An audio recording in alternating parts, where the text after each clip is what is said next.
Greetings everybody, I hope you're doing well out there. Welcome to another session of Not the Norm. As usual, I usually start off with the old caveat emptor. Most of you know what that is by now. Simply means buyer beware, and do your own research, look into these things yourselves, and don't ever take anybody else's word for it. Right, today I thought we'd start on a new word, conspiracy. Seems to be a lot of these bandied about at the moment, so I thought we might cover them a wee bit. So it's a combination or confederacy between two or more persons formed for the purpose of committing by their joint efforts some unlawful or criminal act, or some act which is innocent in itself but becomes unlawful when done by the concerted action of the conspirators. Note, conspirators equals two or more involved in such act. Of course, this is, as you can see there, a Black's Law definition. And let's go into the word conspiracy. It's actually made up of two words when we look at it phonetically. Cons-piracy. And who are the cons? Well, they're criminals, of course, and that's usually a person who commits a crime or is convicted of a crime. What is piracy, the other part of the word there? Well, that gets into some unfathomable depths of the law of the sea, admiralty, jurisdictional, banking laws, commercial laws. You can go into that in some of my other videos. I cover that a bit more. And theories, of course, there's lots of theories out there. One we all know and are familiar with, of course, is the theory of evolution. There's also chaos theory. There's also string theory, to do with vibrations, critical race theory, and Einstein's theory of relativity, which most of us are fairly well familiar with, I think. Now, the definition of theory is an unproved assumption or conjecture. It is also an analysis of a set of facts in their relation to one another. Of course, conspiracy theory is a term that's been used to discredit someone who speaks about things you're not bare to look at. And the term was made popular by the CIA to stop critical thinkers from asking questions about the JFK assassination. In a memo called Countering Criticism on the Warren Report, the CIA set out to make the term conspiracy theorist weapon to be used against anyone questioning the government's secretive activities or programs. And so pretty much been a label that's used to denigrate anyone who's out there asking difficult questions. And we know that is one of the remedies we have is to ask questions. Here's another one.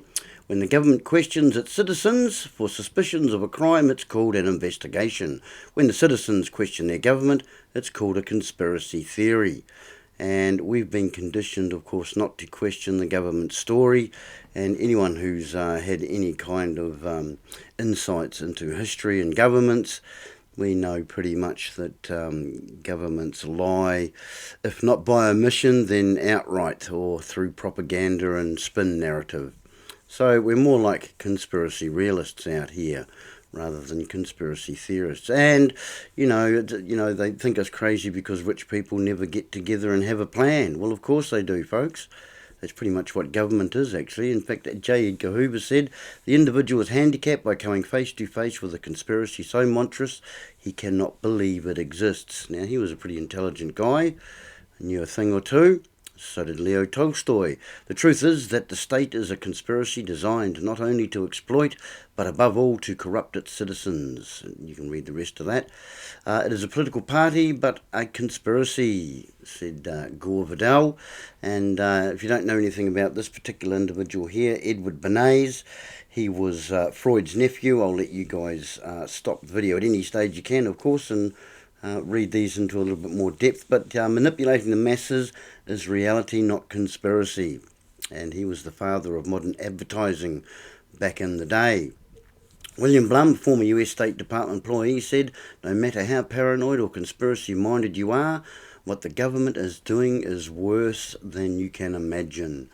Here's another guy that knew a thing or two. We are grateful to the Washington Post, the New York Times, Time Magazine, and other great publications whose directors have attended our meetings and respected their promises of discretion for almost 40 years.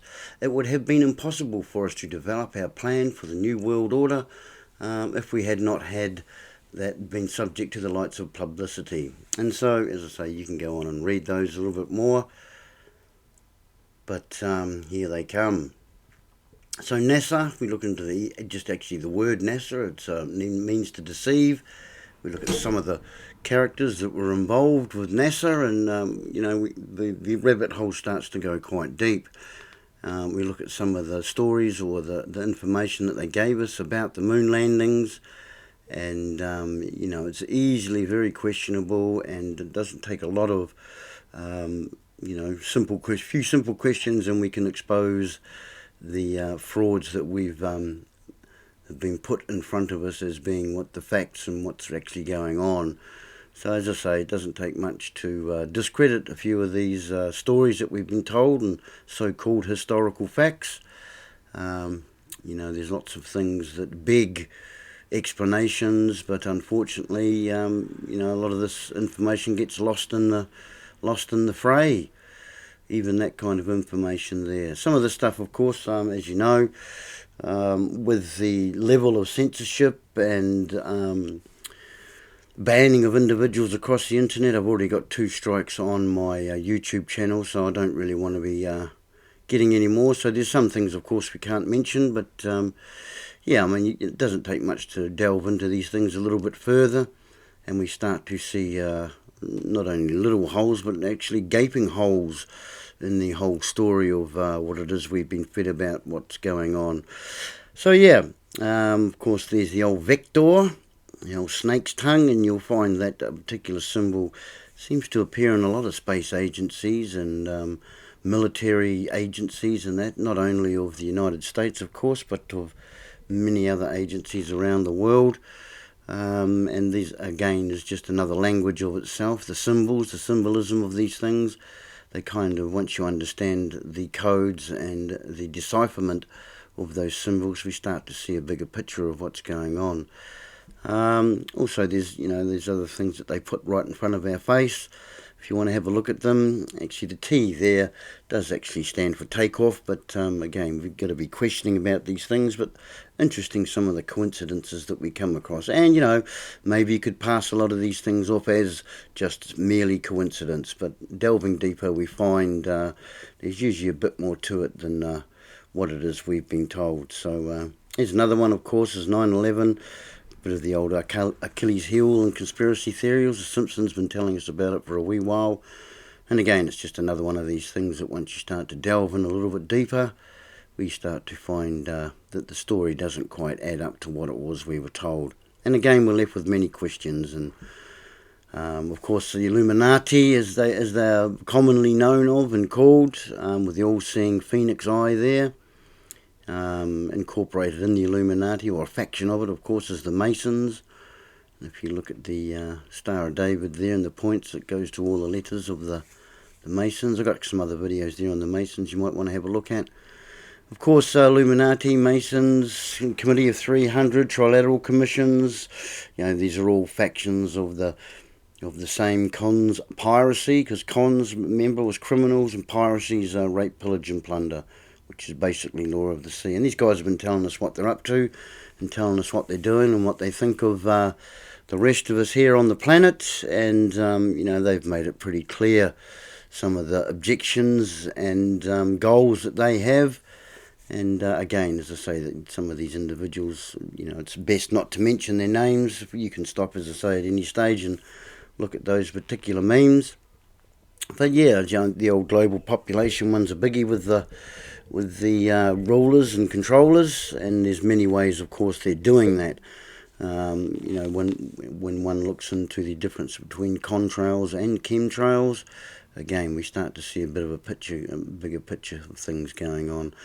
Climate gate and climate change. Well, pretty much the Earth has been, the climate's been changing since Earth's pretty much had an atmosphere. So, we, again, with a little bit of hindsight and a little bit of looking and delving into these things, we start to see a bigger picture and a more realistic picture that seems to more closely explain what is going on. Of course, this character came out there in 2008 telling us we'd all be underwater by this particular time, and the solution to that, of course, is the usual solution to what they foster on the population, and that is a tax. And, when we start looking into the the size and the effect of things, we start to see that things aren't really what we're being told. Again, there's another aspect of the ways in which they're trying to frazzle us and to stop us being all that we can be. Of course, these things here, we know what to do when the time comes, so not too much of an issue there. There's another biggie too, is the old flat earth that seems to be rolling around the internet at the moment. Again, these people kind of seem to know what's going on. There's all sorts of biblical texts and things that you can go and look into that seem to indicate that the earth is actually a flat plane with a firmament above and a firmament below. And there's all sorts of characters who've chimed in along the way to put their two cents worth in to help us garner a better picture. So, conspiracy theorist, my ass, I'm a critical thinking public safety analyst. So there you go. So that's what we all are. Anyone who questions things is labelled as a conspiracy theorist, unfortunately. Enough for the conspiracy theorist titles. After what has happened or transpired, I now identify as a prophet. And especially over the last 2 years, a lot of us saw this coming, but we didn't quite grasp how it was going to manifest. Of course, the cashless society, getting us all into the CBDCs, the central bank digital currencies. They are the centralised ones, of course. There's plenty out there that are decentralised and maybe not quite under the tentacles of the banking system, which is another big conspiracy.